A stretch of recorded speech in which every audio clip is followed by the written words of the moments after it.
the process of making making a video to upload on YouTube, and I was so excited and talking about so many different things.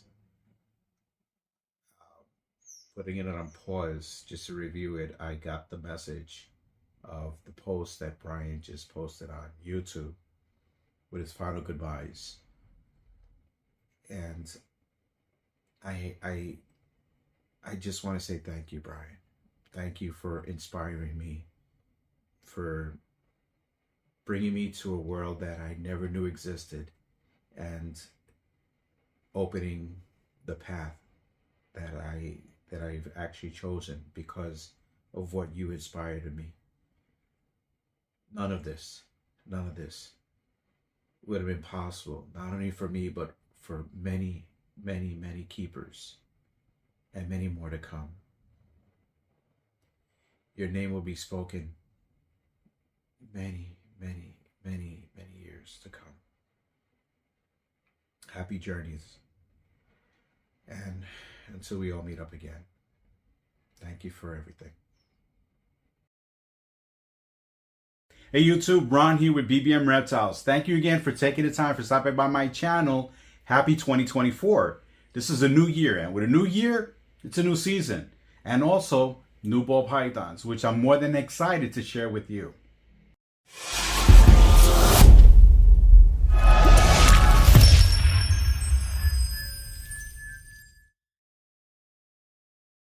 Wow, can you believe it? We're in 2024. And what that means to me is it's another season of actually breeding and finding out what other great possibilities I can actually unlock as each season progresses. Now, I've been actually keeping ball pythons since 2012. And I gotta say, who hasn't actually used YouTube as a tool to figure out or learn a little bit more about what they're keeping? And I wasn't the exception. And there was so many great YouTubers that actually just blew my mind wide open with the potentials and possibilities of what each morph or what this hobby can actually take us. And I gotta say, if anything, the biggest influence I had in this ball python obviously was BHP Snakebites TV. That was my educational go-to to basically blow my mind. And I have to say, Brian, thank you very much for basically paving the way for where all of us and those to come will continue following. Anyway, going back to what I was talking about, there's a lot of projects that I'm like, never thought that I'd actually get to the point that I actually be able to produce or even obtain. And these are basically the results of years and years of actually doing and basically fueling the passion that you would have within this hobby. Because let's be real honest, a lot of people basically, when they want to jump into the ball pythons, most likely is because they saw someone or a family or a friend or whatever, or just happen to go across a YouTube channel and saw the amazing combinations that actually comes from them. And to basically get to that point of breeding and not actually getting frustrated with your results and then trying again each season, that actually is, I have to say, the building block to maintain your passion in this. And I know there's a lot of talk about basically the market. It's always been out there, as a matter of fact. When they're talking about the crashing of the market or the oversaturation and all that, let me tell you something. The honest truth is there's still a lot to do. And a lot of people talking about ball pythons are on that last leg, and that's like the snakes have legs. But the thing is, that's further from the truth. And I gotta say, just as long, and this is the important thing, just as long as you maintain your passion with this ball pythons, it's never gonna die. It's never gonna actually go away. The market's gonna continue being there because you're the one that's fueling it. So forget about the negative comments that most of the times you'll hear people talking about, because you never get to the other side of that road if you stop halfway across the bridge. Anyway, like I said, I keep going on.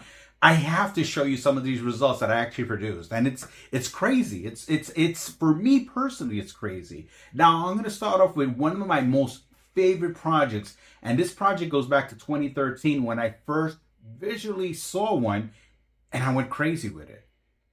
Now that project was the Dreamsicle. Now At that time, I reached out to Ralph Davis. I reached out to Jessica Bilka. And obviously the prices was like incredibly above what as I was actually able to do. And then again, going back, I was a beginner. You know, the very first ball python I had was a pastel, and that was in 2012. So jumping from a pastel and going into YouTube and seeing so many people and breeders putting out snakes left and right, and I saw the dreamsicle for the very first time, I was like, wait a second, I got to get into that. But I had no idea where the value of the ball python or that specific project was at that time. But then again, you know, the love with this and stuff like that, I reach out and make the communications, I contact.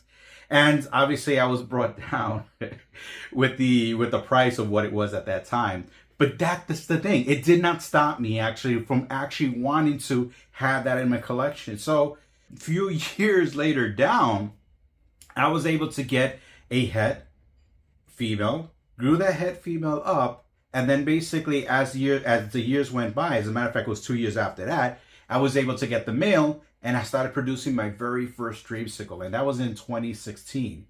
Fast forward basically today, I'm still working so many different combinations, but that dreamsicle project actually helped me grow even more my collections. And I gotta say, making trades and basically replacing these animals in other homes, it actually gave me a bigger range to play with other people, and obviously getting in contact to basically getting those new projects. So I have to say, if anything, my main growth was thanks to that dreamsicle project that basically I started fascinating and dreaming about back in 2013. And what I want to show you is just the latest dreamsicle that I made. Now, I believe this one is to be a orange dreamsicle. You might think it's no big deal. It's already been done. It's been made and stuff like that. But that's not the point. The point is having an additional combination, because I have boatloads of double hets in my collection growing up. But that's a male that I can actually use to basically even further more the dreamsicle project, because believe it or not, it still has a long way to go. So finding out what works with it and tweaking it out, I feel that basically it could use another recessive. I'm not going to say which one it is specifically. This is a project that I'm working with, but the thing is, I have an army. I build up an army over the time, basically, so it gives me the possibility, it gives me the odds to actually tweak out that dreamsicle project and basically show there's a lot more to work with that. The other project that I am extremely excited about is the Desert Ghost. Now, I invested in Desert Ghost, I would say in 2016. And my vision of basically working Desert Ghost is that I had to put it in other recessives. So putting Desert Ghost in other recessives, that's a long taking time, because you're taking one recessive and matching it up with another one to get a double recessive visual, or even a possible triple recessive. And I'm happy to say that right now I'm sitting with quad heads in my rack that I'm growing up, and I was able to produce a double visual. And obviously it's pretty cool, because I actually hit on two, but then I got other things. As a matter of fact, no, I'm mistaken. I got more than that. I basically have so many different ones that sometimes I go a little bit beyond that. I forget, wait a second, I have this project sitting over here. And one project that I have that I didn't even know that I was actually had, because it took me a while to see through the sheds and through the growth of the snake, that I actually hit on the second visual. I was lucky enough to hit on a Desert Ghost Hypo, and I was also lucky enough to hit on Desert Ghost Clowns. And I have other projects here that has Desert Ghost that, like I said, these are projects that I was dreaming about. Because when you think about it, Desert Ghost Clowns was a project that was another one that I obviously thought that time I could not purchase. But working with it is the next best things. And I gotta say, I'm a 50% guy. And what I mean by 50% guy is that I don't give up on those 50%. Now, thankfully, we have RGI that helps us out. We can eliminate that fact of the 50% and basically just shed test and just already skip that point of basically growing up extra snakes, which in turn takes up a lot of real estate space and obviously feeding. So now that we have RGI, we don't have to worry about the 50%. You know, if you're buying or you're working a project, if you buy it from someone else, or if you produce your own 50%, set the shed test in, confirm what it is. Now you have 100% head. It's quicker to work with. So it makes it a lot more better. And I guess I wish I had that back a few years back. But heck, like I said, I never gave up on my 50% because with those 50%, I was able to produce a lot of double visuals. And it basically worked out like you have no idea. Now, going back to what I was talking about with the Desert Ghost Clown, I gotta say, I might have showed up late for the party, but I'm still there. And there was still some juice drinks in the back and stuff like that. I was able to self-serve. But the thing is that I didn't give up on that project. I didn't give up on that project. If I would have, I never would have actually got to the results that I had. And another project that I have to say that I'm super excited about, that I thought that I would never even, I mean, like, these are all dream projects. And that other project is the Monsoon. And I know, and I'm going to do a big shout out to Peter up in Russia. He knows. I think back in 2016 or 2017, we were joking about that specific project. And I was actually talking about, my God, that's another project that I need to have, that I want to work with. Now I'm just happy enough to say that I have double heads in my collection and I even have a visual. And these are things that, like I said, talking about that bridge, I did not stop at the middle of it. I crossed to the other side, and guess what? There's another bridge. This bridge does not stop. So you got to continue the path. You got to continue the journey, because there's so many different projects that you might think that's unattainable, when in fact, you just got to stick at it a little bit longer. You'd be surprised what you'd be able to reach. And I mean, like, I'm going to show some of those right now. As a matter of fact, these are all 50% heads that I actually produced. I'm not too good with the markers, and I don't really believe on that. I'm hopefully waiting for the shed testing to be up very soon with RGI.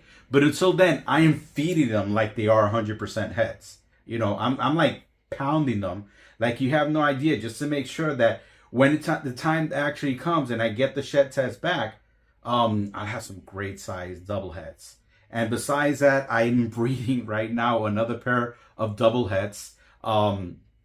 That's another excitement thing about the season, that I do have the possibility.